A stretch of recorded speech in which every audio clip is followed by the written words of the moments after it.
Hi, I'm Kristy Nicolle and I'm here live talking to you for Spilding Saturday with the Quill and Scroll rooms, which is going to be awesome. I'm here dressed like a unicorn because why not? And this is my cat who is looking at me and wondering why I'm dressed like a unicorn. As I said, my name's Kristy Nicolle. I write fantasy romance. I'm also releasing a dystopian romance novel in a few months. But today I'm going to be reading the very first prologue from The Kiss That Killed Me, which is the very first book in the very first trilogy of my saga called the Queens of Fantasy Saga. The book is called The Kiss That Killed Me. The trilogy is called the Tidal Kiss Trilogy, and you can find it on Amazon, Nook, anywhere like that.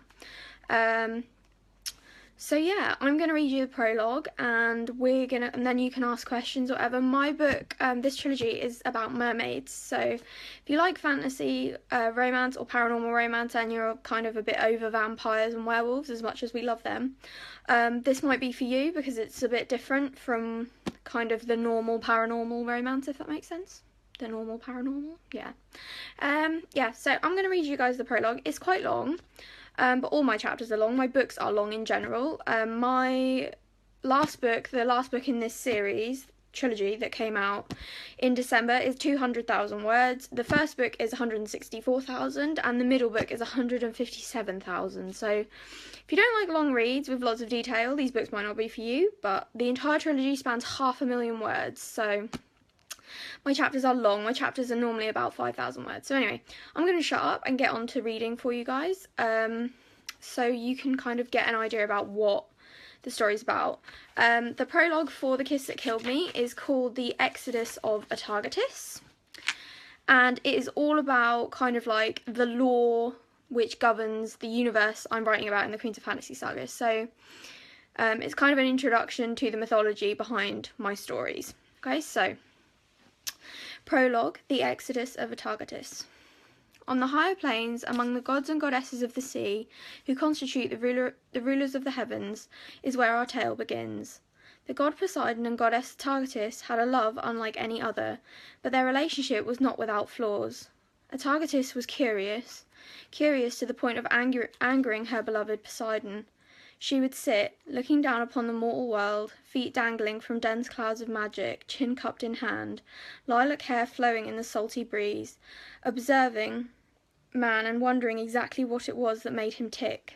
He had no power, no omniscience, and yet a forceful will and determination to not only survive, but thrive and strive for progress, unlike anything she had ever seen. He not only reproduced, but loved, not only thought, but dreamed. She couldn't help but fall in love with man, each day tempting her further to journey into the lower planes, meet a human and study them. Perhaps even love one for herself. She wondered if this would allow her to understand her love for Poseidon more fully, for she had been created in the crucible of Gaia, at the very beginning of time and space. Poseidon, unfortunately for Atargatis, was more attentive to her mood than she realised, and as he watched her from his looking-glass chamber, he became transfixed and terrified of her fascination with the mortal world. He took a chance, banishing her in the form of a mermaid, the only form that could hold her godly powers in flesh, removing her magic and binding it in a scythe, which he gifted to her, a weapon to protect her soul while on earth, sentencing her to a life of protecting the seas in his name. Atargatis realised soon what Poseidon had done, sentencing her to be close to mankind, but denying her the love of a mortal.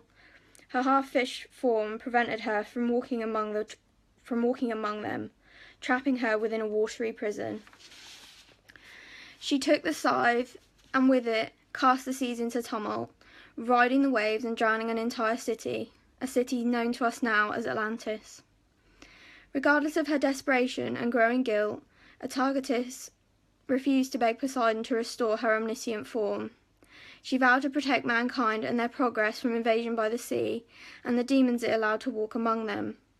She moved to appease her guilt over drowning Atlantis with an eternity of servitude, not for Poseidon, but for man. An eternity passed, until one day Atargatis was captured, bound in a net of heavy chains by a northern fisherman. Her scythe fell from her into the seas, and she was reeled upward, eye to eye with the monstrosity of humanity, the cruelest qualities rearing themselves, revealing themselves to her. The man took one look at her radiant form and immediately fell so deeply in love that he could not bear to remove his eyes from her. He freed her from the net, and putting her in his arms, she turned to sand, burning up in the heat of the day. Upon release from her sentence, Atargatis returned to the higher planes, and to Poseidon. He promised to take her back, their souls being two halves of the same whole, but she must find a replacement to protect the seas.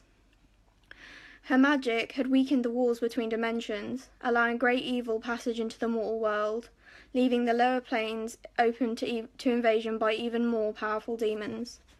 She agreed, deciding to task humans with their own protection, enhancing their power and trapping their souls in the same shell in which she had once been encased.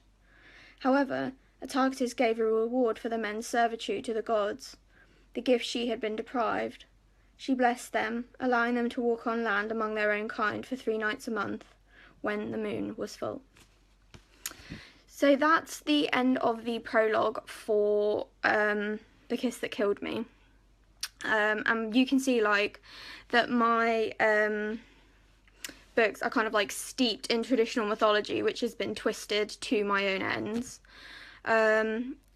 The saga is made up of 3 trilogies. The first trilogy is the one I've just read from, which is called the Tidal Kiss trilogy. The second trilogy is called the Ashen Touch trilogy, which isn't about mermaids, it's about demons and the underworld, and follows Hades' story and the story of Sephi Sinclair.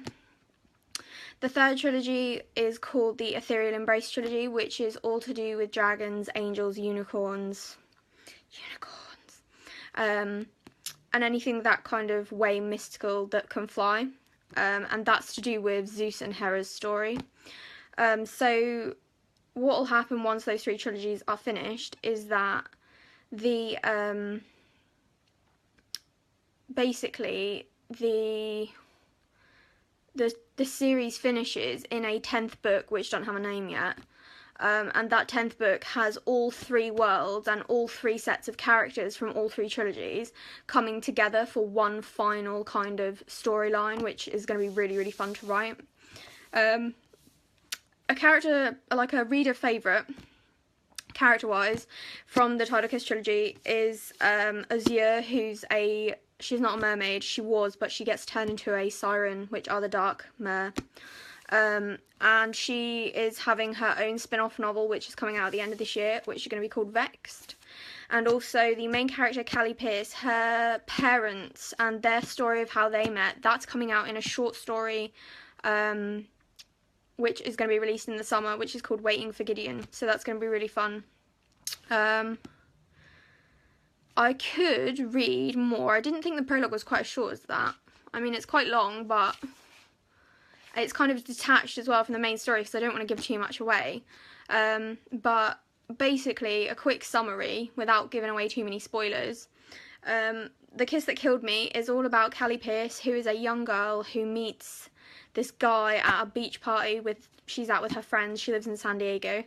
And it's all about her draw to him and what happens when they finally kiss and she gets thrown into this world that she has no idea even exists. And it's the entire trilogy is her and her man friend, who's called Orion. It's about their story arc and their journey to happiness together. The first 2 books, the first book is very much kind of like, ooh, mermaids, pretty. The second book is very dark. It's about the deep a lot more, and the kind of more sinister side to mermaids, and the kind of luring sailors to their death type situations. And the third book, it takes the characters from the first 2 books and puts it on a global scale. So we start to see mer from other parts of the globe and start to experience other cultures of underwater life, which is quite interesting. So yeah, it's a long series, but I think it's worth reading. Of course I do, I'm the author.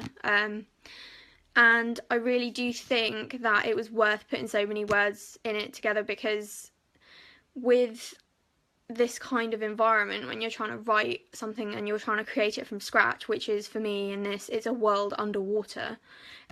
You really want to make sure everybody knows how things work and how things came to be, and you know what the rules are for the world. And it's obviously as well building up the lore for the following 2 trilogies. So yeah, that's kind of what's going on. I'm not got any questions from anybody. I'm not even sure anyone who's watching right now, but because like for Americans and stuff it is quite early. I know the wonderful Evelyn Summers, who allowed me to do this lovely slot today, is in Portsmouth, I believe, in England, so she's on the same time as me. But that tends to be one of the problems when you're an author and you're English. A lot of the readers that you have to interact with are 5 hours to 8 hours behind you, so that's quite a struggle. So I think what I'll do, I'll answer some questions that are most commonly asked for the Tidal Kiss trilogy. I'll start with something really simple. So I get asked a lot. I'm going to take my unicorn horn off so you can see my super spiky hair. One of the questions I get asked most often is how I came up with the idea to write about mermaids. So it was weird because I wrote the first 7 chapters of The Kiss That Killed Me and didn't even know that it was going to be about mermaids. I knew it was about a guy and a girl who met on a beach, and then I got to chapter 7 and started writing it and was like, oh, it's about mermaids. And when that happened, everything else just kind of exploded in my head. And that was the last time I didn't plot something I'd written, because I plot crazy now, in crazy levels of detail. So yeah, I didn't realise it was about mermaids until I got quite into it, because this book, The Kiss That Killed Me, is 34 chapters long with an epilogue and a prologue, and it's a really long story, and the entire trilogy to me feels like a really long story. Because I've been writing it. I started writing this when I was 17 and I've just finished it, even though all the books have been published within 12 months. The first book took me 4 years to write, so that took quite a long time. One of the other questions I always get asked is who's my favourite character to write. Not Orion. I hate Orion. He's my main male character, and I know you should never say like, oh, I hate my main male character, but he's from an era which is really like kind of romantic and that kind of thing, and to me, I'm not into that sort of thing at all. So writing him is kind of like, it's like eating too much cake, getting a bit of a sweet overload. My favourite character to write is probably Azure. She's really dark and sarcastic, and I'm pretty dark and sarcastic, so that's probably why. But yeah, it's been a real challenge writing these books, because I don't think I've ever read anything quite like it, and it's difficult when you're doing something that hasn't been done before and trying to do it in a believable way, because you have no point of reference. I think people always ask me what my favourite thing about the Mer world is, and what my favourite kind of like thing that they do is in the city, and I think Hydra Ball is probably my favourite. They do have the Masquerade, which is really cool, because they all go and dance and have music and stuff in these like different underwater ruins. But Hydra Ball I think is really cool because it's like football, but it's played vertically, which you can do in the water and you can't do on a playing field. So that was really, really fun to write, and it was quite a challenge, but it was fun to write. People always ask me why mermaids, like why mermaids in my book can only go on land for 3 nights a month. That's another question I get. And as you heard in the myth at the start of this video, they can only go on land when the full moon is up. Now, I chose to do it like this because I think if I had a soulmate and they were the other half of my soul, I would want to spend all my time on land with them, and with that you could potentially live a pretty much normal life. But there is kind of like things happen in the trilogy that kind of sway that rule and change that rule a little bit, but it has to be earned. Everything has to be earned because it's about the gods and goddesses. And obviously they have ultimate power, so you have to please them to get what you want. I think one of the other questions I always get is, would you rather be a mer or a siren? Probably a mer, because they have magic, but sirens are really cool. Like, they have undersea raves, and one of my favourite things that was added into book 2 was the lionfish venom, which is injected into their veins with lionfish spines, which is kind of like, to me, it's sort of like the closest you're going to get to a nautical type of drug. So that was really interesting to write, and I think the sirens have a lot more fun than the mer. The mer are really kind of like downers. They're like, oh, we have to save the world, boo-hoo for us. But the sirens are like way more loose about stuff, because, you know, they're evil. So yeah, that's kind of like a few of the questions I normally get asked. And I've read my prologue for you guys. So yeah, I'm not, because there's not many of you here, I don't really want to keep talking, but I think that I should talk to you a bit about what releases are coming from me this year. So the Tidal Kiss trilogy is complete now, it's finished, and other than the Tidal Kiss short, which is Waiting for Gideon, which I've mentioned, and the Tidal Kiss novella, which is Vexed, which I've also mentioned, there are no more Tidal Kiss trilogy books coming out from me this year. I'm not saying there won't be any more, because there will, but not this year. In September, I am going to be releasing The Opal Blade, which is the first book in the Ash and Touch trilogy, and that is all about Hades and the Underworld, as I've said before. I'm also doing this standalone, which is called Something Blue. Now, Something Blue is, basically, it's a dystopian romance, and it's all about a society where you have to marry a scientifically determined matchmate who is a perfect stranger. So you're marrying someone you've never met before, and you are put through this system whereby you end up in these settlements where your basic function is to have children that are raised in a nuclear family, so they do not end up as damaged as children from divorced families, which is according to the science of this world. So yeah, it's kind of like, it's really seriously dystopian, and it's really seriously reflective of kind of like my opinions on the things that are wrong with like arranged marriages and the way in which society controls what women think their roles are. So women who feel like inclined for no other reason than they are expected to have children, for example.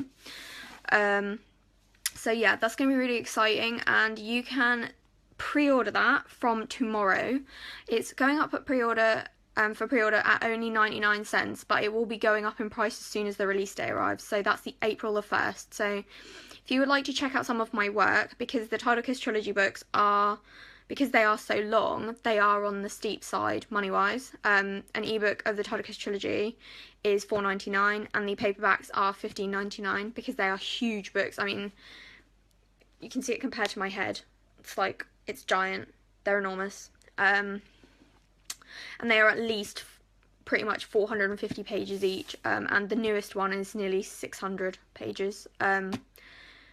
But if you want to check out some of my writing on the cheapish side, check out Something Blue and pre-order it, because it's only 99 cents, so you're not losing a massive amount.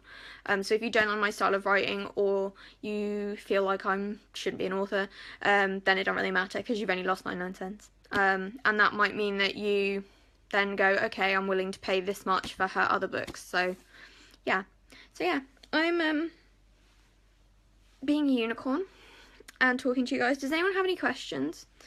Because I'm running out of things to talk about. Type away. I'll just wait here for a few minutes, because I know that this live feed thing can lag quite badly, which is really annoying. They're massive and impressive. Love them. Thank you, Christine Schwartz. I'm glad that you love them. Have you finished reading the 3rd book yet? That's my question.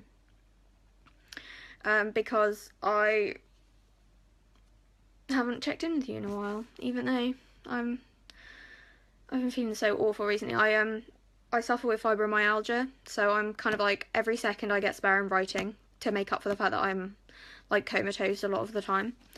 So yeah. Just my cat.